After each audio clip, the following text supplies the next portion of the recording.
Last time हमने क्या देखा था? लास्ट टाइम हमने अपना एक लास्ट टाइम सभी ने यही किया था। हमने बोला आफ्टर एक account creation how to log in. Account तो क्रिएट कर लिया, बट आपने अकाउंट कहाँ पे क्रिएट किया? आपने कौन सा सीएसपी लिया? AWS।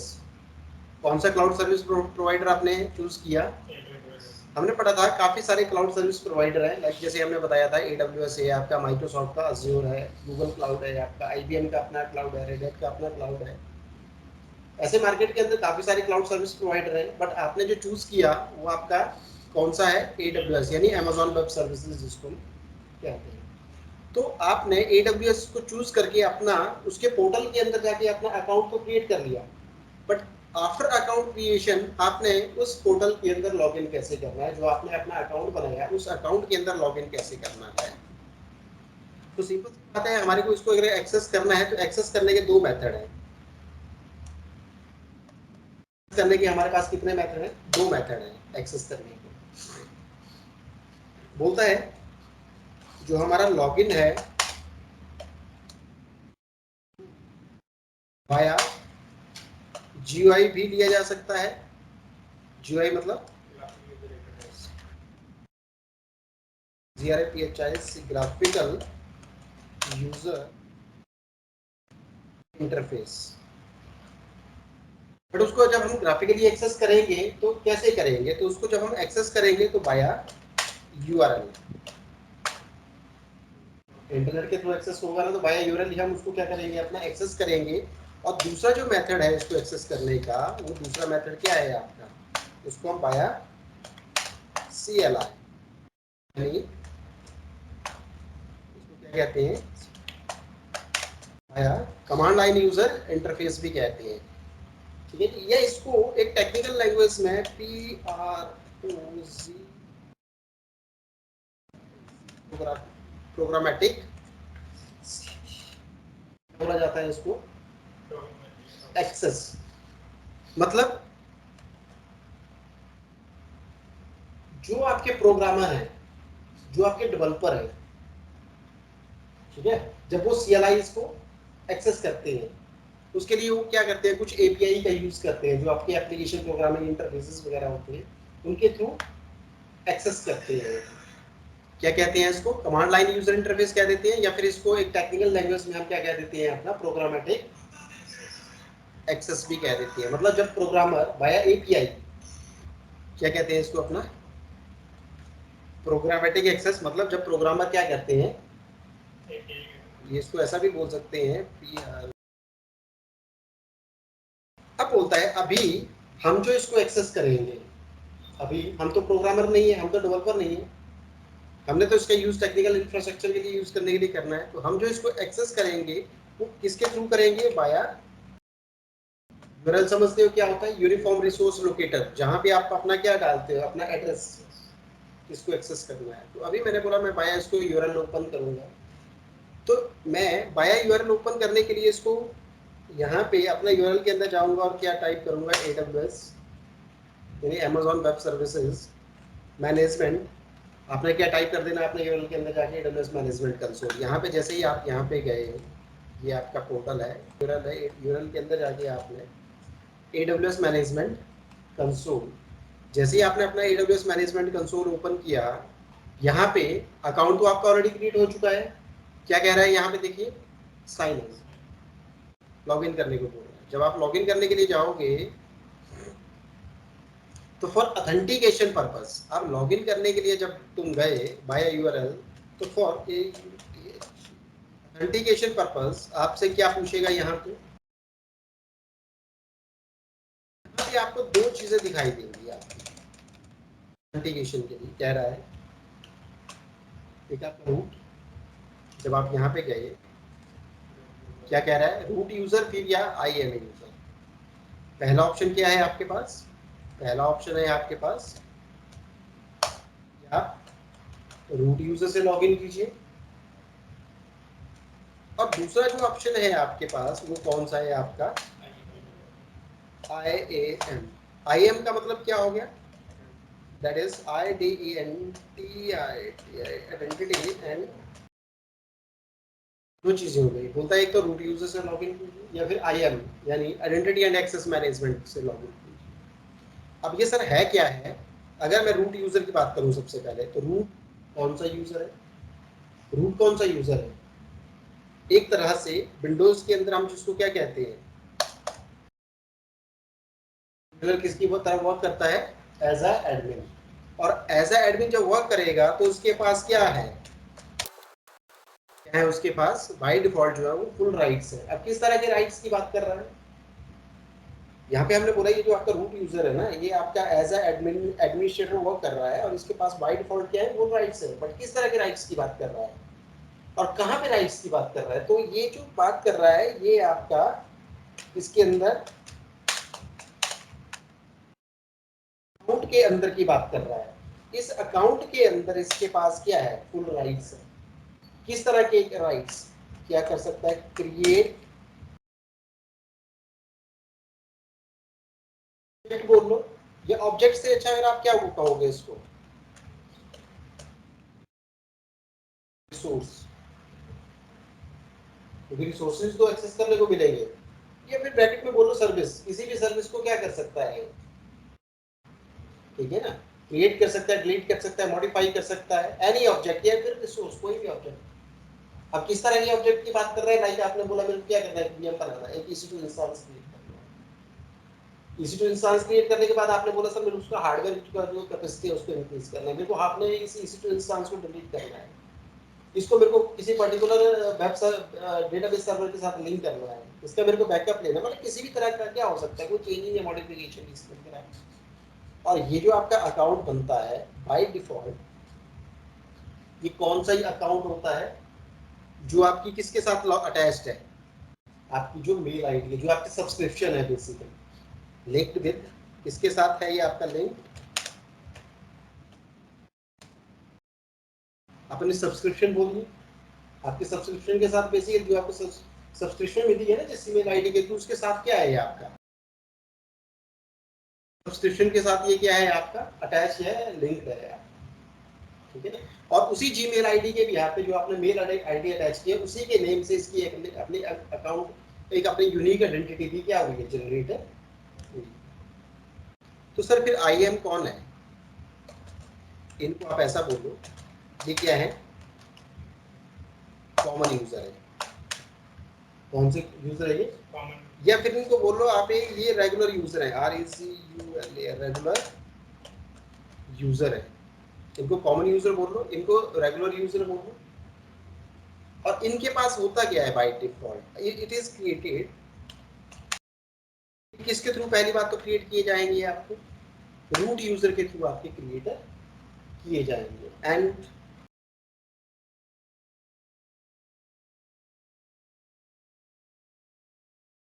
कोई भी क्या नहीं है? डिफॉल्ट परमिशन नहीं है इनको। ये ना तो किसी ऑब्जेक्ट को क्रिएट कर सकते हैं डिफॉल्ट, ना तो किसी ऑब्जेक्ट को डिलीट कर सकते हैं, लिस्टेड भी नहीं कर सकते जब तक हम इनको क्या ना दें? परमिशंस या प्रिविलेज प्रोवाइड ना करें। अब ये मल्टीपल हो सकते हैं, अब ये क्या हो सकते हैं? आपके मल्टीपल हो सकते हैं। चलिए, अब हमने बोला सर हमारे को तो किस यूजर से लॉगिन करना है? अभी रूट यूजर से लॉगिन करना है। हम अपने पोर्टल के ऊपर गए, पोर्टल के ऊपर गए, पोर्टल के ऊपर जाके हमने अपना रूट अकाउंट सेलेक्ट किया। लिखा है account owner that performs task requiring unrestricted access. हमने अभी अपना यहाँ पे क्या डालना है? जो भी आपकी जिसके साथ आपको सब्सक्रिप्शन मिली है, ठीक है, जो आपके अकाउंट के साथ अटैच है, आपने यहाँ पे अपनी जीमेल आईडी डाल दी जिससे आपको क्या करना है? लॉगिन करना है। देन पासवर्ड जो भी है आपका, जैसे ही अपने अकाउंट आईडी को ऑथेंटिकेट करवाया, हमारे को काम करने के लिए AWS का क्या मिल गया? ये आपका पोर्टल मिल गया। यही आपका मैनेजमेंट कंसोल है। ये कंसोल है, कंसोल बोल दो, पोर्टल बोल दो, एक ही चीज है आपका। हाँ, बट कंसोल बोलो तो जब आप इस पोर्टल के ऊपर जाओगे, ये आपको जो कंसोल मिला, इस कंसोल को थोड़ा हम देखें तो वैसे यहाँ पे आपको कई बार रिसेंटली जो विजिटेड है, अगर आपका फ्रेश अकाउंट होगा तो आपको यहाँ पे ये सर्विसेज आपकी नहीं ओपन होंगी, ये सर्विसेज आपको डिस्प्ले नहीं होंगी, क्योंकि यहाँ पे लिखा भी है ये क्या है, आपकी रिसेंटली विजिटेड सर्विसेज है आपकी। अब आपको जो काम करना है वो कहाँ पे जाना है, वो यहाँ से चलना है। पहले इस तरफ से चलते हैं हम लोग। सबसे पहले यहाँ पे क्या लिखा है आपका, जिस नाम से आपने अपना अकाउंट क्रिएट किया है। मेरा जो है यहाँ पे सैन वारसी लिखा हुआ है। जब मैं इसको यहाँ पे एक्सपेंड करूंगा, जैसे ही मैंने इसको एक्सपेंड किया, यहाँ पे सबसे पहले बोला एक आपकी अकाउंट आईडी भी क्रिएट हो गई। ये अकाउंट आईडी आपकी काफी क्या होती है, एक तरह से क्या कॉन्फिडेंशियल होती है, एक तरह से हम इसको कह सकते हैं, क्योंकि मोस्टली प्रोग्रामर जो है वो आपका अकाउंट आईडी के बिहाफ पे क्या करते हैं, लॉगिन भी करते हैं। आप भी लॉगिन कर सकते हो बाय एपीआई। जैसे ही मैंने इसको क्या किया, देखो मेरी ईमेल आईडी के अगेंस्ट जो मेरी अकाउंट है, जो मेरा अकाउंट यानी जो मेरा नेम है, जो मेरा लॉगिन नेम है, उस लॉगिन नेम के अगेंस्ट मेरे को मेरी कंसोल के ऊपर क्या मिला, एक अकाउंट आईडी भी मिली हुई है। ये काफी ज्यादा कॉन्फिडेंशियल होती है। इस अकाउंट आईडी के बिहाफ पे भी हम क्या कर सकते हैं, अपने रूट यूजर से बाय लॉगिन कर सकते हैं, या जो आपके प्रोग्रामर्स होते हैं वो लिंक के थ्रू इसका यूज कर सकते हैं बाय एपीआई। हमारे को यहाँ पे सेकंड ऑप्शन क्या मिल रहा है, अकाउंट। अगर मेरे को अपने अकाउंट से रिलेटेड कोई इन्फॉर्मेशन लेनी है, किस तरह की इन्फॉर्मेशन की बात कर रहे हैं, देखो क्या चीज ओपन होगी यहाँ पे आके। सबसे पहले कहाँ पे जा रहा है, आपका बिलिंग मैनेजमेंट कंसोल के ऊपर जा रहा है यहाँ पे। और जब भी आप काम कर रहे हो तो ये चीज आपकी बहुत ज्यादा क्या होती है, आपकी कॉन्फिडेंशियल होती है, इसको किसी को डिस्प्ले नहीं करना चाहिए। अब यहाँ पे क्या है, पूरी अकाउंट की सेटिंग है इसकी।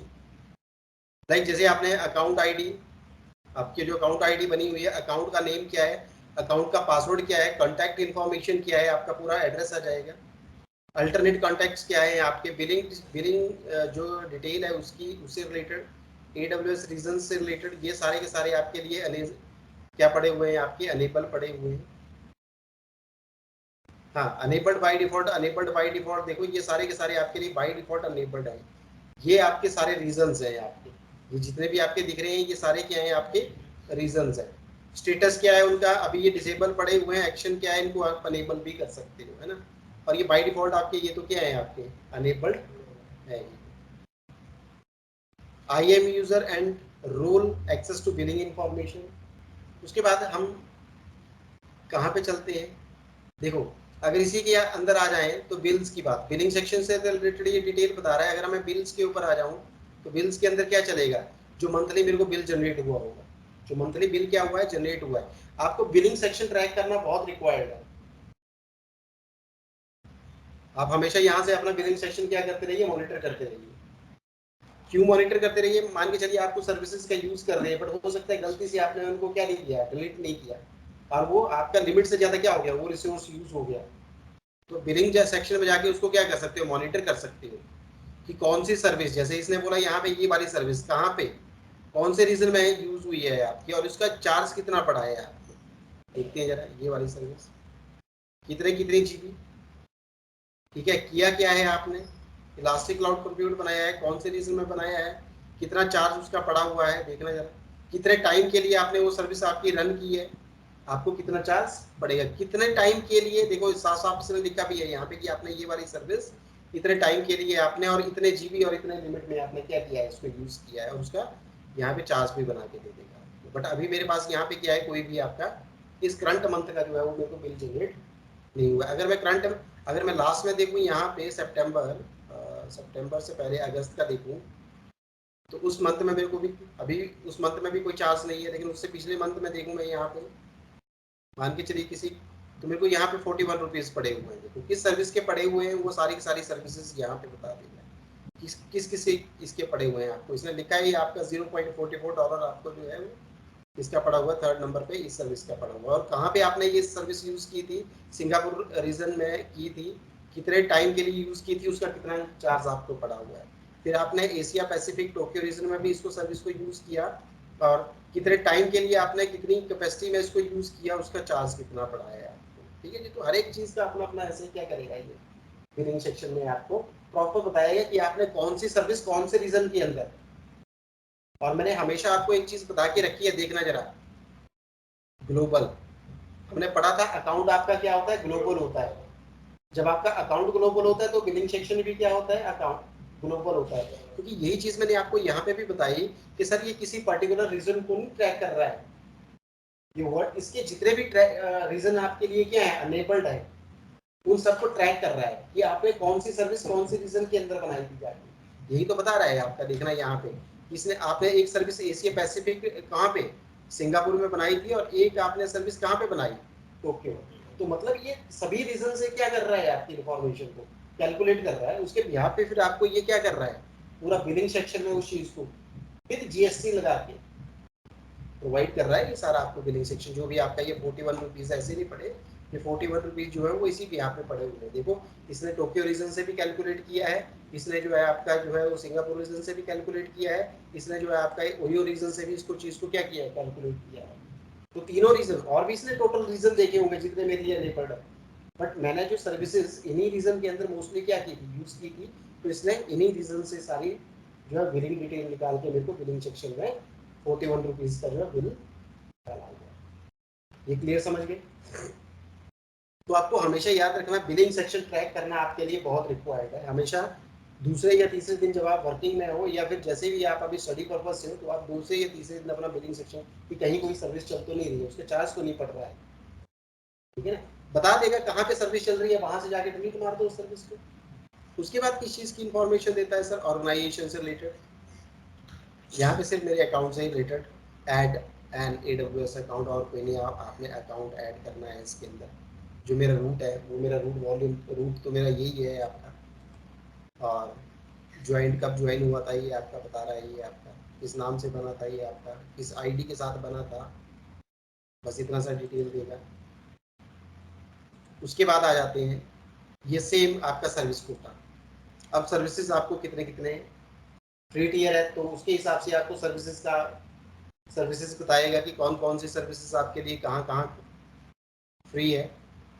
टोटल कोटा कितने AWS इसने लिखा है, टोटल कोटा किसका किसका डायनामो डीबी का, EBS का, कितना कितना आप यूज कर सकते हो, चुके हो, कितना कितना आपके लिए क्या है आपका बचा हुआ है, ठीक है। PSU को होगा तो उसके हिसाब से बताएगा, फ्री टियर है तो उसके हिसाब से भी आपको बताएगा ये। और नीचे फिर लिखा है इसे बिलिंग डैशबोर्ड, वहां पे तो पूरा अकाउंट का डिटेल बता रहा था, यहाँ पे सिर्फ आपको किस चीज के बारे में समरी दे रहा है, वो आपका क्या है, AWS का पूरा समरी है आपका, जिसमें आपने ये ग्राफ के भी यहाँ पे भाई आपने कितनी कितनी कौन सी सर्विसेज कहाँ कहाँ पे यूज की है। और यहाँ पे आके कहीं लिखा होगा, देखना ऐसा व्यू योर बिल, अपना बिल भी वही चीज आगे आपका सेम जो उधर से हमने देखा था यहाँ पे आके। उसके बाद नेक्स्ट में चलते हैं, नेक्स्ट में क्या है आपका सिक्योरिटी क्रेडेंशियल है, सेटिंग्स वगैरह है। अब बात करते हैं, ये आप जब क्या देख रहे थे, बिलिंग सेक्शन देख रहे थे, ऑटोमेटिकली क्या हो गया था आपका, ग्लोबल हो गया था आपका। यहाँ पे देखो सारे के सारे रीजन क्या है आपके, हाइड है, आप सेलेक्ट नहीं कर सकते। लेकिन जब आप यहाँ पे सर्विसेज के अंदर चले जाओगे, किसी भी सर्विस के अंदर चले गए मान के चलिए, तो देखना यहाँ पे अब ये ग्लोबल की जगह क्या हो जाएगा, यहाँ पे देखना अब देखना, क्योंकि सर्विसेज क्या है आपकी, हमने कौन सी सर्विस, हमने EC2 किसी पर्टिकुलर सर्विस को सिलेक्ट किया है। ये जो सर्विसेज है वो हमने पहले भी पढ़ा है सर, वो रीजन स्पेसिफिक है यहाँ, ठीक है ना, वो ग्लोबल नहीं हो सकता है, कुछ रीजन में कुछ सर्विसेज हो, कुछ रीजन में कुछ सर्विसेज ना भी अवेलेबल हो। तो आप यहाँ से जाके आपने बताना है कि कौन सी सर्विस आपको कहाँ पे किस रीजन में, तो किस रीजन में देखना जरा, यहाँ पे जाके आपने बोला सर मैंने किस रीजन को सिलेक्ट कर लिया, मैंने बोला सर मैंने एक काम करता हूँ, मैं यहाँ पे मेरा जो नियरेस्ट जो मेरा रीजन है दैट इज मुंबई रीजन, और मैंने मुंबई रीजन को सिलेक्ट कर लिया। मैंने मुंबई रीजन को सिलेक्ट कर लिया, कौन सा रीजन आ गया देखो, ऑटोमेटिकली आपका मुंबई रीजन आ गया। इस मुंबई रीजन के अंदर ये किसकी डिटेल दे रहा है, ओनली EC2। अब EC2 elastic cloud compute, cloud compute, compute मतलब जो है एज अ मशीन, एक सर्वर आपको ऑप्शन प्रोवाइड करेगी जो सर्विस आपकी। अब जब यहाँ पे जाके थोड़ा सा देखोगे, लॉन्च इंस्टांसेस, सर्विस हेल्थ, यहाँ पे ये इसका इस सर्विस का क्या आ जाएगा आपका पूरा का पूरा ये डैशबोर्ड आ गया। अब जितनी भी सर्विसेज होंगी ना, हर एक सर्विस का अपना क्या होगा, ऐसे डैशबोर्ड होगा। जैसे इस डैशबोर्ड के अंदर क्या लिखा हुआ है कि सर रिसोर्सेज, कौन से रिसोर्स की बात कर रहा है, EC2, तो इंस्टांस कितने रनिंग में है। अगर स्टोरेज की होगी तो स्टोरेज से रिलेटेड बताएगा, अगर RDS यानी डेटाबेस का होगा तो डेटाबेस से रिलेटेड बताएगा। इंस्टांस मतलब एक वर्चुअल मशीन है आपका, एक सर्वर आपका, एक VM बोल सकते हैं, वर्चुअल मशीन। जब हम EC2 तो एक सर्विस है, उस सर्विस के थ्रू हम जब VM बनाएंगे तो उस VM को नाम दे दिया इंस्टांस, ठीक है, एक VM वर्चुअल मशीन। जैसे हमने बोला माइक्रोसॉफ्ट इसी चीज को क्या बोलता है, VM। गूगल क्लाउड क्या कहता है, GCE, Google cloud engine. AWS क्या कहता है, EC2, इलास्टिक क्लाउड कंप्यूट, और उसके थ्रू क्या बोलता है, क्रिएट अ इंस्टेंस, एक वर्चुअल मशीन बनाइए। तो हर एक सर्विस का अपना यहाँ पे क्या होगा, अपना एक डैशबोर्ड होगा आपका। उस डैशबोर्ड के अंदर इसे सारा का सारा क्या लिखा होगा भाई, इंस्टेंस कितने रनिंग में है, कितनी VM रनिंग में है, कितने सर्वर अभी आपके चल रहे हैं, बोलता है 0, कोई भी सर्वर अभी आपका रनिंग कंडीशन में नहीं है। इंस्टेंस, टोटल इंस्टेंस कितने बनाए हैं आपने, एक तो रनिंग की बात कर रहा है, एक आपने बनाए कितने हैं, हो सकता है कुछ स्टॉक भी हो तो रनिंग में तो नहीं है ना, स्टॉक है तो। एक नीचे बात कर रहा है प्लेसमेंट ग्रुप, प्लेसमेंट ग्रुप कोई बनाया है, वॉल्यूम्स मतलब आपने कितनी डिस्क लगाई हुई है, कितना डिस्क आप यूज कर रहे हो, कोई डेडिकेटेड होस्ट है, कोई कीपीएस बनाया है, सिक्योरिटी ग्रुप कितने हैं, मतलब हर एक चीज की अपनी क्या दे देगा यहाँ पे, ये डिटेल प्रोवाइड आपको कर देगा। इलास्टिक आईपी का सर क्या है, अभी इलास्टिक आईपी भी होता है सिमिलर, जैसे आपके सर्वर, आपके पास एक प्राइवेट सॉरी एक स्टैटिक आईपी एड्रेस होता है, AWS की लैंग्वेज में उसको इलास्टिक आईपी बोला जाता है, एक फिक्स एड्रेस होता है। अब क्यों यूज करते हैं वो हम आगे पढ़ेंगे, जब हम पढ़ेंगे। लोड बैलेंसर होते हैं, स्नैपशॉट बनते हैं आपके। तो सर ये तो आपने क्या देख लिया, ये तो आपने देख लिया। अब देखो ये सारा का सारा किस चीज से रिलेटेड बता रहा है आपका, ये सारे देखो अभी रीजन क्या हो गए, हाईलाइट हो गए। पहले क्या हो चुके थे, जब ग्लोबल बिलिंग सेक्शन की बात आ रही थी तब ये सारे सारे के क्या थे आपके, हाईलाइट नहीं थे। अब ये सारे के सारे क्या हो चुके हैं, हाईलाइट हो चुके हैं। आप अपना कोई भी रीजन यहाँ से क्या कर सकते हो, सिलेक्ट कर सकते हो। हमने पहले ही पढ़ा था कि सर्विस हेल्थ के नीचे आओगे, दो चीजें होती हैं। कौन सा रीजन है, स्टेटस क्या है इसका, मतलब यहाँ पे जितनी भी सर्विसेज है ना वो आपकी नॉर्मली क्या कर रही है, ऑपरेट हो रही है, मतलब प्रॉपर्ली वर्क कर रही है एक तरह से इस रीजन के अंदर। और देखो जरा यहाँ पे कितने जोन बने हुए हैं आपके, कौन कौन से, AP south 1A, south B and south C, 3 zone. और हमने पढ़ा था कि सर हर एक जोन में क्या होता है, 100 to 300 माइल्स का डिस्टेंस हमेशा रहता ही रहता है। जैसे हमने बोला कि ये सर एक काम करते हैं यहाँ पे, कुछ ऐसे हो सकता है, मान के चलिए ये आपका क्या आ गया है, ये मान के चलिए आपका एक रीजन आ गया, ये आपका क्या है, ये रीजन है। और ये कौन सा रीजन है आपका, मान के चलिए आपका MUN मुंबई रीजन हो गया आपका, है ना। इस मुंबई रीजन के अंदर मैंने बोला यार आपके जो है वो ये हो सकता है ऐसे कुछ, ये आपका जोन 1 हो सकता है, ये आपका जोन 2 हो सकता है, ये आपका जो है जोन 3 हो सकता है। ये क्या है आपका, कहाँ पे है, उसने लिखा है AP साउथ, ऐसे लिखा हुआ उसने AP-SOUTS साउथ, ऐसे लिखा ना उसने, 1-1 है ना, -1A ऐसे लिखा है ना उसने, ठीक है। तो अब ये क्या हो जाएगा आपका सेम, तो इसको मैं बोल दूँ अगर ZONA जोन, और इसको मैंने क्या कर दिया 1A 1B ना, 1B कर दिया। और ये सिमिलर मेरा क्या हो गया, मैंने बोला ये मेरा क्या है, जोन 3 है आपका, ये है। और ये जो मेरा जोन 3 है इसको मैंने 1C बोल दिया ना, ये क्या हो गया आपका 1C, ऐसे ही है ना, ये सारे ऐसे तो हैं ये सारे, ये देखिए आप, हाँ साउथ AZ1 AZ2 कुछ भी हो सकता है, वो तो कोई दिक्कत नहीं है, 1A 1B 1C आपका, है ना। ये हर एक जोन की अपनी आईडी है। अगर एडिशनल जोन डिटेल देखनी है तो यहाँ पे लिखा है इसने, all ability zone for AWS region ACR Pacific Mumbai, और एबिलिटी जोन और उनका स्टेटस बाय डिफॉल्ट क्या बता रहा है आपका। अब क्या बोल रहा है, अब बोलता है सर ये जो आपके जोन बने हुए हैं ना यहाँ पे, ये जो हमने यहाँ पे जोन देखे, इन जोन्स के बीच में मिनिमम ये तीनों ऐसे क्या हैं आपके, कहीं ना कहीं एक दूसरे के साथ कनेक्टेड है। और इन्हीं जोन्स के अंदर एक्चुअल क्या लगे हुए हैं आपके, डेटा सेंटर्स लगे हुए हैं। सर ये इनके बीच में क्या है, ये डेटा सेंटर है आपके। इन डेटा सेंटर्स के अंदर प्रॉपर आपके रिसोर्सेज लगे हुए हैं आपके, ये क्या है आपका, ये आपके डेटा सेंटर्स हैं इनके अंदर। एक जोन के अंदर मल्टीपल डेटा सेंटर हो सकते हैं आपके, सबसे पहले क्या आ गया हमारा, सबसे पहले तो सर हमने पढ़ा कि ये सबसे पहले क्या होता है आपका REZ रीजंस होती है। रीजंस के अंदर आपके क्या होते हैं, एवेबिलिटी जोन होते हैं, और एवेबिलिटी जोन्स के अंदर क्या होते हैं हमारे डेटा होते हैं। और डेटा सेंटर क्या होता है आपका एक्चुअल रिसोर्स, जो हमारे एक्चुअल रिसोर्स लगे हुए हैं, जहाँ पे हम क्या कर रहे हैं अपना अपनी तरफ से अपने लिए एक वर्चुअलाइज रिसोर्स क्रिएट कर रहे हैं, जहां से हम एक्चुअल हार्डवेयर रिसोर्स को यूटिलाइज कर रहे हैं, चाहे वो आपका स्टोरेज से रिलेटेड हो, चाहे आपका डेटाबेस से रिलेटेड हो, चाहे आपका प्रोसेसिंग से रिलेटेड हो, चाहे आपकी किसी भी तरह की सर्विस हो। तो वो सारी की सारी सर्विसेज कहाँ पे होती हैं आपके इन डेटा सेंटर्स के अंदर होती हैं। ये क्या है आपके, ये है आपके इनके बीच में ये डेटा सेंटर्स, डेटा सेंटर्स लगे हैं आपके, ये सारे के सारे आपके क्या हैं। और इन डेटा सेंटर्स के अंदर क्या है आपके नंबर ऑफ रिसोर्सेज हैं आपके, चाहे वो कंप्यूट से रिलेटेड है, चाहे स्टोरेज से रिलेटेड है, चाहे डीबी से रिलेटेड है, चाहे वो आपका नेटवर्किंग से रिलेटेड है, चाहे वो फिर आपका जो है वो सर्विसेज से रिलेटेड है। तो ये सारे के सारे इनके अंदर क्या लगे हैं, रिसोर्स लगे हुए हैं। और हर एक एवेबिलिटी जोन के अंदर जो है वो मिनिमम 100 टू 300 माइल्स क्या रहता है, डिस्टेंस रहता है। क्यों क्यों रहता है, डिजास्टर से प्रोटेक्शन के लिए आपका जो क्या रहता है मिनिमम। क्योंकि अगर मान के चलिए यार, ये एक एग्जांपल ऐसे ले लो, हमने बोला कि यार सर ये आपका एनसीआर रीजन है, एनसीआर के अंदर आपका क्या आ गया, दिल्ली भी आ गया, एनसीआर के अंदर आपका गुड़गांव भी आ गया, एनसीआर के अंदर आपका क्या आ गया, आपका जो है नोएडा भी आ गया। आपने बोला सर एक जगह पे क्या हो जाता है, डिजास्टर हो जाता है, मान के चलिए आपका दिल्ली में डिजास्टर हो गया, तो आपका जो दिल्ली वाले आपके क्या थे, एविलिटी जोन के अंदर डिजास्टर हुआ, तो आपका जो रीजन था उसके अंदर तो दो, सॉरी आपका जो रीजन था उसके अंदर तो दो आपके एविलिटी जोन और भी है। ठीक है, आपका डेटा तो हो सकता है वहां पे भी क्या हो सकता है, सेफ रह सकता है। ऐसा तो नहीं है कि आपका सारे के सारे रीजन एविलिटी जोन के अंदर क्या हो जाएगा, डिजास्टर हो जाएगा। अगर मान के चलिए ये वाला रीजन, एक रीजन फेल भी हो गया, तो मेरा डेटा कहाँ से रिकवर हो सकता है, आपका दूसरे रीजन से रिकवर हो सकता है।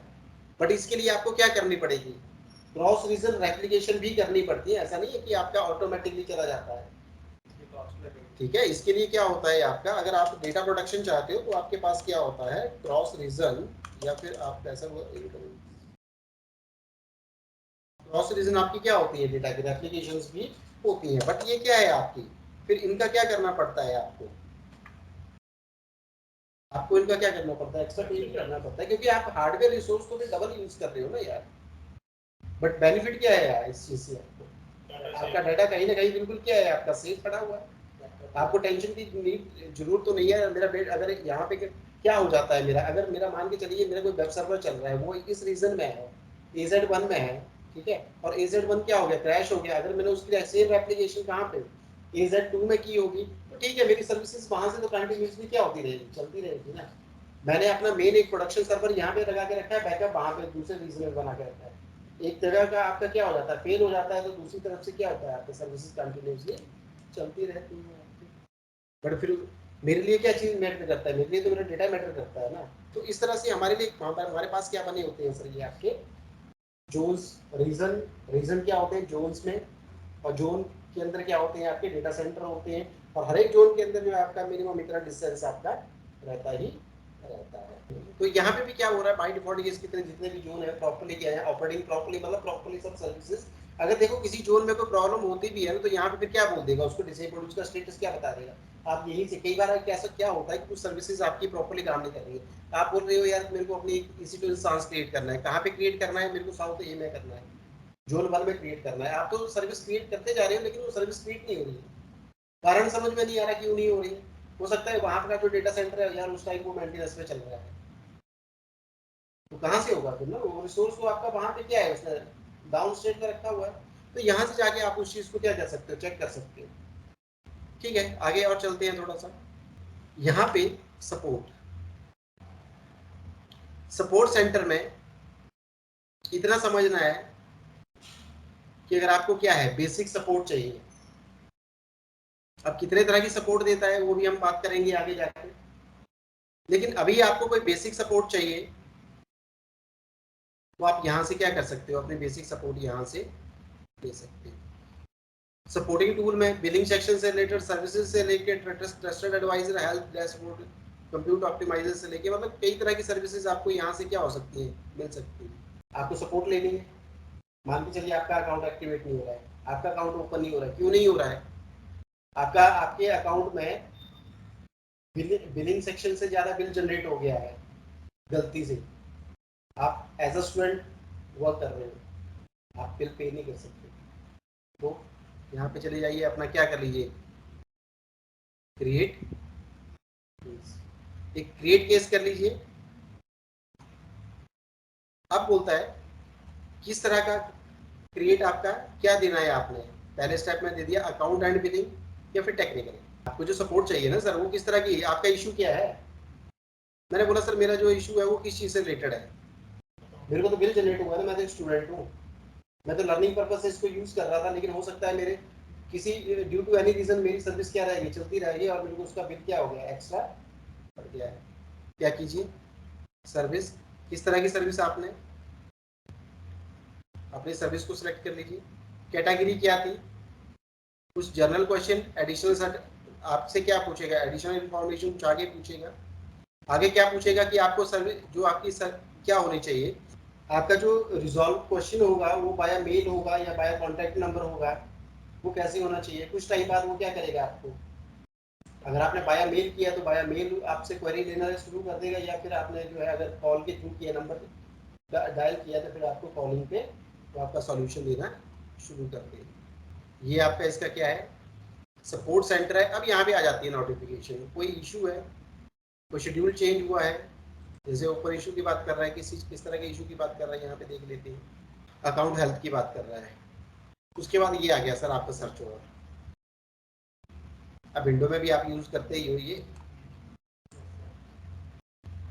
किस चीज के लिए यूज करते हैं, डायरेक्ट किसी भी सर्विस को आपने क्या करना है, सर्च करना है। तो आप ये सर्च और इसका भी है फिर आपका, मान के चलिए आपने बोला मेरे को क्या चाहिए, मेरे को तो एक कंप्यूटर सर्विस चाहिए, आपने क्या लिखा है यहाँ पे COM, अपने आप क्या आ जाएगा देखना यहाँ पे कहीं ना कहीं AWS की, कहीं ना कहीं आप कंप्यूटर ऑप्टिमाइजर में जाके देखते हैं, EC2 से आपकी क्या आ जाएगी, यहीं पे कहीं देखिए। अगर आपने बोला सर मेरे को किस चीज़ से रिलेटेड सर्विस चाहिए, आपका RDS चाहिए, RDS यानी रिलेशनल डेटाबेस सर्विसेज चाहिए, ठीक है। मेरे आपने बोला सर मेरे को क्या चाहिए, मेरे को EIP यानी इलास्टिक IP चाहिए, तो देखो यहाँ पे आपका क्या आ जाएगा, कहीं ना कहीं आपका इलास्टिक IP भी आ गया, EIP stand for elastic IP। तो मतलब किसी भी तरह की अगर आपको सर्विस यहाँ पे क्या करनी है, सर्च करनी है, तो डायरेक्ट कर सकते हो। बाकी इसका क्या है अपना सर्विसेज, अब ये सारी की सारी सर्विसेज हैं आपकी, रिसेंटली विजिटेड यहाँ पे सर्विसेज बता देगा आपको। अब इसके अंदर देखो, क्लाउड के अंदर एक ही प्लेटफॉर्म नहीं है आपका, एज अ टेक्निकल ही वे में आपको क्लाउड जो है वो आपको यूज करने को नहीं मिला है। इसको इसका यूज जो है वो नंबर ऑफ कंसेप्ट में यूज किया जाता है। जैसे आपने बोला सर एनालिटिक्स के लिए भी यूज कर सकते हो, एप्लीकेशन इंटीग्रेशन के लिए भी इसको यूज कर सकते हो। उसके बाद इसने बोला सर आर्टिफिशियल इंटेलिजेंस के लिए भी, गेम डेवलपिंग के लिए भी, कई तरह के इसके अंदर क्या मिलेंगे आपको, robotics, satellites, security, identity, compliance, काफी सारे यहाँ पे सर आपको क्या मिलेंगे, काफी सारे प्लेटफॉर्म है यहाँ पे। क्लाउड सिर्फ आपके लिए नहीं है, क्लाउड सिर्फ एक इसके लिए नहीं है कि आप सिर्फ टेक्निकल एक इंफ्रास्ट्रक्चर बिल्ड करने के लिए ही यूज करोगे। अब जो डेवलपर है उसका डेवलपिंग कंसेप्ट से यूज कर सकता है, जो गेम डेवलपर है वो गेमिंग के लिए यूज कर सकता है, ठीक है। जो रोबोटिक्स के ऊपर काम करता है वो रोबोटिक्स के लिए यूज कर सकता है। कुछ मीडिया सर्विसेज भी है इसके अंदर, गेम डेवलपमेंट भी है इसके अंदर, डेवलपर टूल्स भी है इसके अंदर। तो कई तरह के प्लेटफॉर्म है इसके ऊपर, ठीक है। अगर हम कहेंगे कि नहीं सर हम तो सिर्फ इसको टेक्निकल वे में ही यूज कर सकते हैं, हम अपना सिर्फ इंफ्रास्ट्रक्चर बिल्ड करते हैं, नहीं, ठीक है। आज हर कोई जो है अपना ऑन प्रीमिसेस से जो है अपना क्लाउड के ऊपर मूव करने की कोशिश कर रहा है। क्यों सर, सबसे पहली बात तो इतना सारा हार्डवेयर रिसोर्स यूटिलाइजेशन, ये सब चीज़ों को मैनुअली मैनेज करना, कॉस्ट कम है, बैकअप की टेंशन नहीं है, तो बैकअप कहाँ पे रखना है इसकी टेंशन नहीं है। सर्विसेज की इंटीग्रेशन बहुत इजी है, एक ही जगह सारे के सारे प्लेटफॉर्म आपको यूज करने को मिल रहे हैं। तो सर यहाँ पे जब सर्विसेज के अंदर हम जाते हैं तो ये आपको काफ़ी सारी सर्विसेज यहाँ पे देखने को मिल जाती हैं। ये आप आइधर हम जो नई जो अब एक्चुअल जो सर्विस आप जो यूज़ करने जा रहे हैं, सर्विस अब जो हम इम्प्लीमेंटेशन के ऊपर जा रहे हैं, तो अब हम यहाँ पे जो स्टार्ट करेंगे वो हम कौन सी सर्विस क्या करेंगे, स्टार्ट करेंगे, हम सबसे पहले ही सर्विस यहाँ पे स्टार्ट करने वाले हैं, कंप्यूट सर्विस। हम सबसे पहले किस सर्विस का यूज करेंगे, यहाँ पे अपना सर्विस का यूज करेंगे, कंप्यूट एक सिस्टम। तो सबसे पहले कहता है कि कंप्यूट सर्विस क्यों यूज करनी है हमारे को, बोलता है एक, अगर हम क्या करना चाहते हैं, देखो कंप्यूटर सर्विस कहाँ पे यूज हो रही है, बोलता है if you want to run any web application और प्रोग्राम। अब मैंने यहाँ पे लिखा कि वेब एप्लीकेशन, मैंने वेब क्यों नाम लिया।